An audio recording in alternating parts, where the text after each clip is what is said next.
എന്തൊക്കെയാ നീ പറയണേ? ടൗണിൽ വെച്ചൊന്ന് സംസാരിച്ചു എന്ന് കരുതി. സംസാരം മാത്രല്ല, പിന്നെ അവളുടെ മനസ്സിൽ മുഴുവൻ മേനഞ്ചക്കനാ. ഫ്രണ്ട്ഷിപ്പ് എന്നല്ല എന്ന് പറഞ്ഞേ, മട്ടും ഭാവം കണ്ടാൽ അറിയാം അവര് തമ്മിൽ പ്രേമത്തിലാണെന്ന്. ഇല്ല, എനിക്ക് അവളെ നല്ല വിശ്വാസം മനസ്സിൽ വെച്ചോണ്ടിരുന്നോ?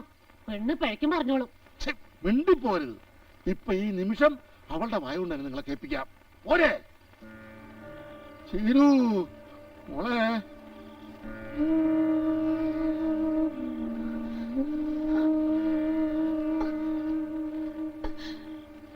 ദൈവം സാക്ഷിയായി നീ സത്യം ചെയ്യും.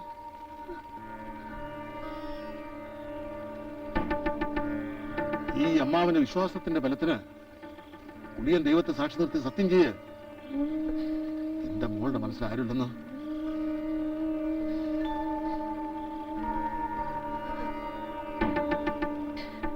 മോളെ,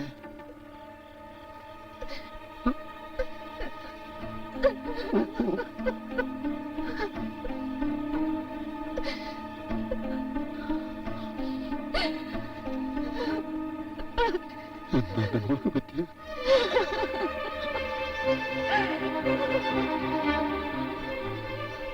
ഇപ്പൊ മനസ്സിലായല്ലോ, ആടും തൂണില്ലാണ്ട് വളർന്നതിന്റെ ഗുണ അനുഭവിച്ചോ.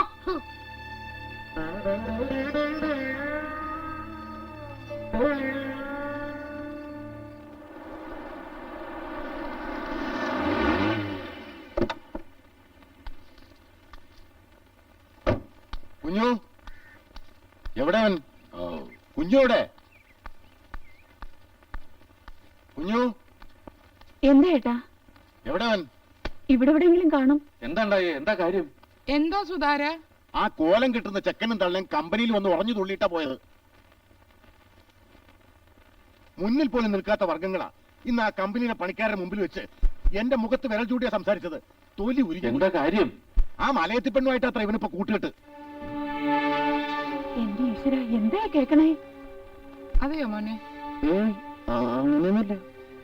ആണോടാ കൈമളെ? ആണോ? രണ്ട് കൈയും മുട്ടാതെ ഒച്ച ഉണ്ടാവില്ല.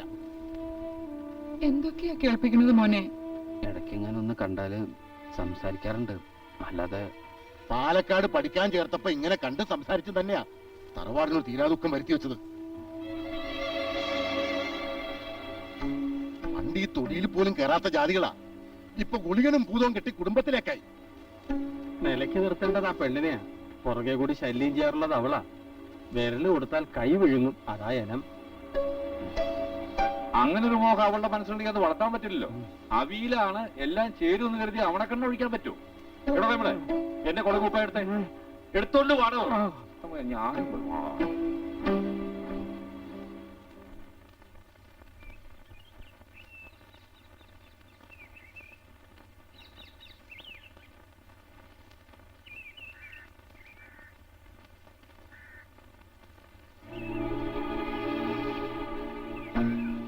ബാധ ഒഴിപ്പിക്കാൻ വന്ന് ഇപ്പൊ അവന്റെ മേത്ത് തന്നെ ബാധ കൂടിയല്ലേ? ജാതി മേന്മയും തറവാട്ട് പാരമ്പര്യമുള്ള ചെക്കനെ മോഹിക്കാൻ എന്ത് യോഗ്യതയാണ് എനിക്കുള്ളത്? ഏതോ ഒരുത്തി അവനെ ഈ നിലയിലാക്കി. ഇപ്പൊ നീയും. എന്താ എല്ലാവരും ചേർന്ന് അവനെ മുഴുവട്ടനാക്കി അടങ്ങുന്നുണ്ടോ?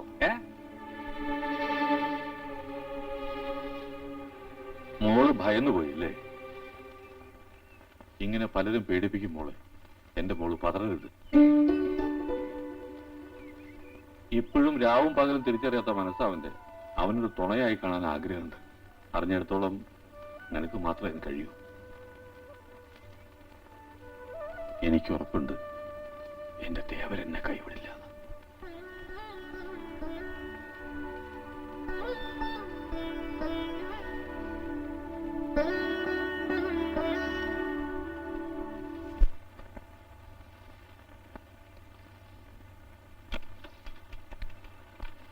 എന്താണ് വക്കീല് ഉടനെ കാണണമെന്ന് പറഞ്ഞത്?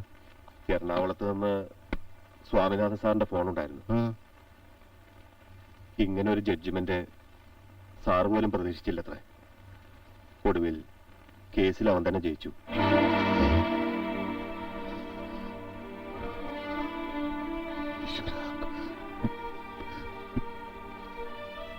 വേണമെങ്കിൽ നമുക്ക് സുപ്രീം കോർട്ടിൽ റെഫർ ചെയ്യാം.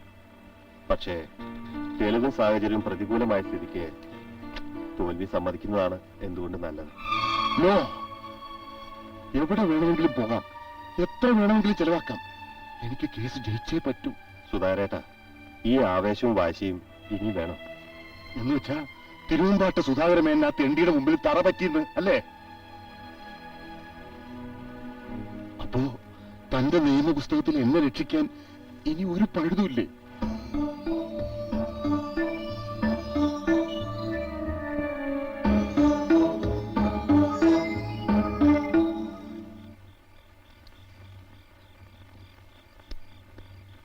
വല്യേട്ടൻ പറയണു കാണരുതെന്ന്, വല്യച്ഛൻ പറയണു കണ്ടേ പറ്റുള്ളൂ.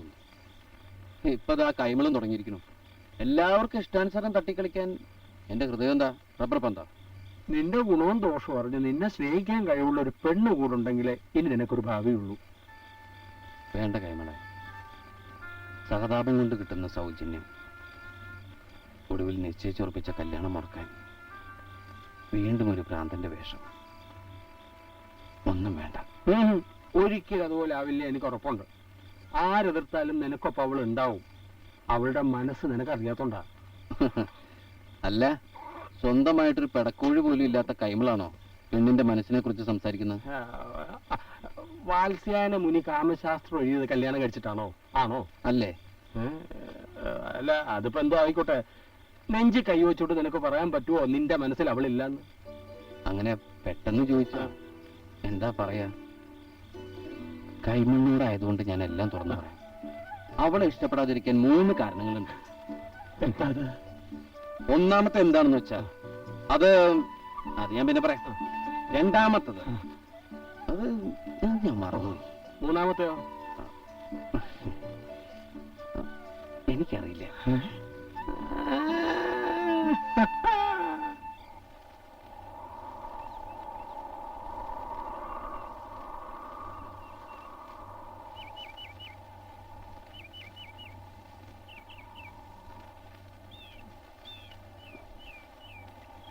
കാര്യമായിട്ടെന്തോ പറയാനുണ്ടെന്ന് പറഞ്ഞിട്ട് ഓർത്തു വെച്ചതായിരുന്നു. ഒക്കെ മറന്നുപോയോ എന്നൊരു സംശയം. അല്ലെങ്കിൽ ഇപ്പൊ വേണ്ട, ഓർമ്മ കിട്ടുമ്പോ പിന്നീട് എനിക്ക് പറയാം.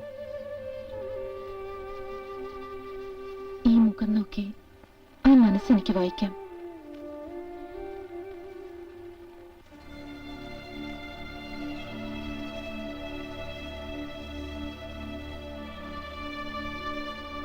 ഇതൊന്നുകൂടി വായിക്കണോ? തിരുവമ്പാട്ട് സുധാകര മേനോന്റെ തകർച്ച വക്കീലിന്റെ നാവുകൊണ്ട് തന്നെ മതിവരോളം കേൾക്കട്ടെ. അവന്റെ ആവനാടിയിൽ അവസാനത്തെ അമ്പ് അത് ശരിക്കും കൊണ്ടടോ ഈ നെഞ്ചി തന്നെ. ഇങ്ങനെ കുടിച്ച കഷ്ടകാലം മാറി കിട്ടോ? സ്വയം ഓരോന്ന് വരുത്തി വെച്ചിട്ടിപ്പോ പങ്കാളിത്തം പിരിഞ്ഞപ്പോ പാർട്ട്ണർഷിപ്പ് ഡീഡ് ലീഗലായി ക്യാൻസൽ ചെയ്തില്ല. അത് വെച്ച കിസ്തുകുടിശ്ശയുടെ ബാധ്യത മുഴുവനും അച്ചായൻ സുധാരേട്ടന്റെ തലയിലിട്ടത്. ഇനിയിപ്പോ എന്താ ചെയ്യാ? എല്ലാ വഴികളും അടച്ച അയാൾ കളിച്ചിരിക്കുന്നത്. സർക്കാർ ഓർഡർ ആയതുകൊണ്ട് നിശ്ചിത തീയതിക്കുള്ള അത് അടച്ചു തീർത്തില്ലെങ്കിൽ ഉടനെ ജപ്തി ഉണ്ടാവും.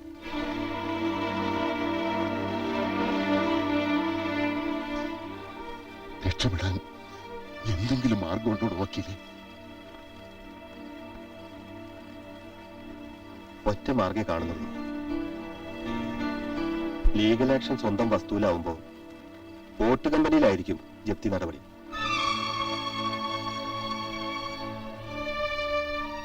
വോട്ട് കമ്പനി കൈമാറിയതായി ഒരു കള്ളരേഖ ഉണ്ടാക്കണം.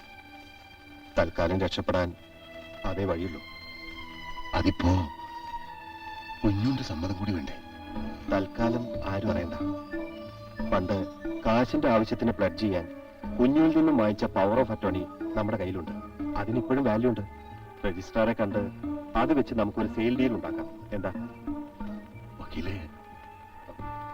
അത് ഒന്നുകൊണ്ട് ഭയപ്പെടണ്ട. ഇരു ചെവി അറിയാതെ വളരെ രഹസ്യമായി എല്ലാം ഞാൻ ഡീൽ ചെയ്തോളാം. പോരെ?